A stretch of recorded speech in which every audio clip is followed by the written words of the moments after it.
তিনটা বিমান হচ্ছে বাংলা বিরোধী, বাংলা সংস্কৃতি বিরোধী, বাংলার বাঙালির মাছে ভাতে বিরোধী। আর যদি তা না হতো তাহলে কেন মাছ মাংস খাওয়া বন্ধ করছে? শুভেন্দু অধিকারী জবাব দিয়ে আপনি নন্দীগ্রামে হচ্ছেন।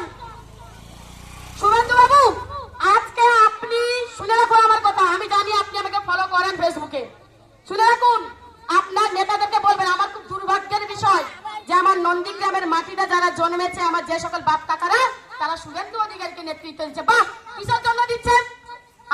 আমি সত্যি খুব দুঃখিত, জানি না যদি কাউকে আমি আঘাত করে থাকি, কথাটা বলে আমি খুব দুঃখিত। সম্ভবত যারা শুভেন্দু অধিকারীকে নেতৃত্বে তাদের ছেলেকে মনে হচ্ছে চাকরি দেবে বলেছে শুভেন্দু অধিকারী, আর সেই কারণের জন্য শুভেন্দু অধিকারী 10টা বছর নন্দীগ্রাম, হ্যাঁ আমি বলছি শুভেন্দু অধিকারী 10টা বছর উনি তৃণমূল কংগ্রেসেও ছিল। কেন শুভেন্দু অধিকারী তখন নন্দীগ্রাম উন্নয়ন করতে পারেনি? কারণ শুভেন্দু অধিকারী দ্বারা উন্নয়ন করা সম্ভব নয়। শুভেন্দু অধিকারী একটা জিনিস খুব ভালোভাবে বুঝেন, নিজের সিট আমাকে দখল করতে হবে। কেন শুভেন্দু অধিকারী নন্দীগ্রামে হয়তো তুমি ব্রিজ করতে পারতো না?